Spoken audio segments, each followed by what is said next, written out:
Welcome to 2013. It's that time in the year. The time has officially arrived. It is time to count down the top 10 best movies of 2012.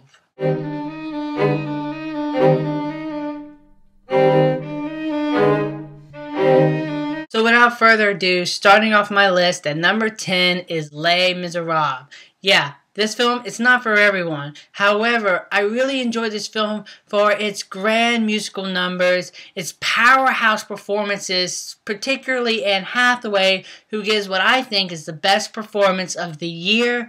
Not only that, but this film is beautiful to look at, and it's just so grand. And if you don't mind 3-hour-long musicals with everything being sung in song, then I would definitely recommend giving Les Mis a shot. Yeah, your tissues for my number 9 pick. The Perks of Being a Wildflower. It's just a terrific adaptation of a book I just absolutely love. It's heartfelt and reminds us of those everlasting friendships. Logan Lerman actually gives a shocking, incredibly good performance that brought a tear to my eye during the film's conclusion. It's a darker coming-of-age tale that's both relatable and tragic. Plus, Ezra Miller and Emma Watson are just terrific as Charlie's best friends. The Perks of Being a Wallflower is an emotionally touching film that I'm sure John Hughes would have been proud of. The odds were certainly in this film's favor for number 8. Watching The Hunger Games was not like watching a movie. It was an experience. As a die-hard fan of the series, this adaptation was simply perfect. It's deeply moving with emotions that present a powerful message and incredible performance throughout the entire cast. It also proves that Jennifer Lawrence is the perfect Katniss Everdeen. The Hunger Games is nothing short of a spectacle epic. Now, if only I could speed up the arena timer to get to Catching Fire. Be ready for number 7. Looper was an intelligent and brilliantly crafted time travel movie. Shoot, I can't remember a time travel movie I enjoyed this much since Back to the Future. It's easily one of the most original science fiction films to come out in a long time. There's so much going on in this film to love. The film looks fantastic, and both Joseph Gordon-Levitt and Bruce Willis are terrific and a blast to watch. Oh, and Emily Blunt's in it. Yeah, that's all you need to know there. Looper is simply an instant sci-fi classic. Number 6. Silver Lining Playbook is such a beautiful, incredibly entertaining film. Bradley Cooper and Jennifer Lawrence give their best performances yet. Their chemistry feels so authentic and real. I got so invested into this movie. Who knew a movie that involved mental illness, Philadelphia Eagles, and ballroom dancing could all work so perfectly in a film? It's also extremely funny and sentimental. The only thing I absolutely hated about this movie is that it had to end. We're finally at the top 5 films of 2012. Coming in at my number 5 pick, Quentin Tarantino has done it again. Django Unchained is another masterpiece. It's bloody and brilliantly acted. Christoph Waltz, who is one of my favorite actors, is just terrific. And Leonardo DiCaprio is just incredibly menacing. Jamie Foxx is also extremely likable as well. It's ultra-violent and bloody in good old-fashioned Tarantino style, but it's also brilliantly plotted and extremely well directed.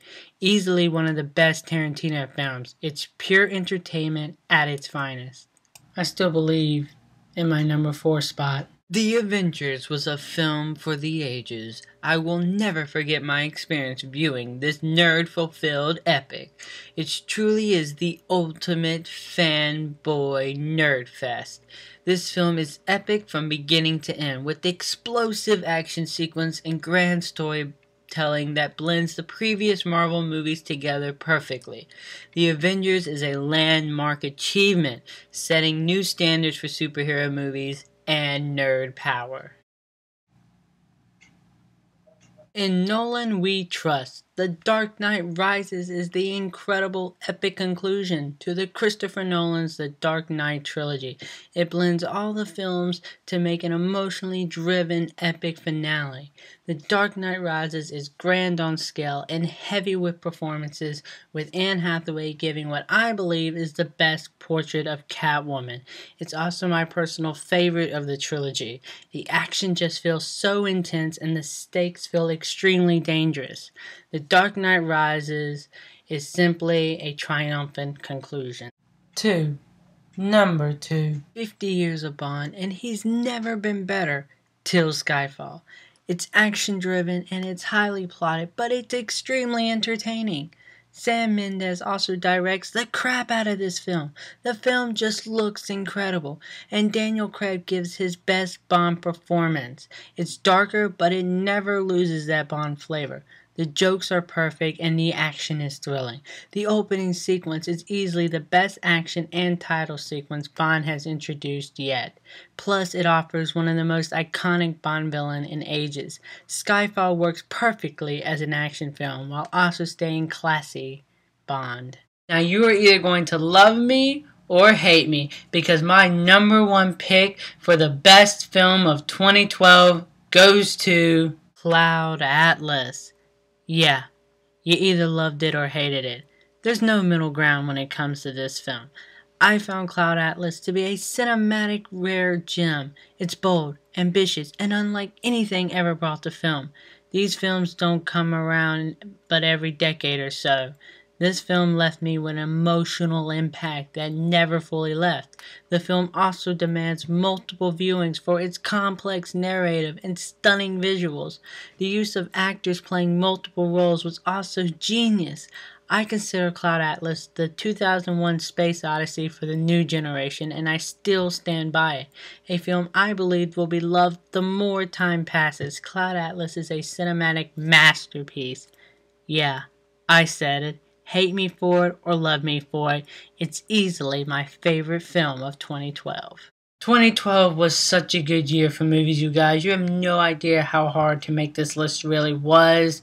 So let me know. I would love to know what your top 10 favorite films of the year were. So until next time, I'm the Slasher Movie Reviewer, and you guys just been slashed.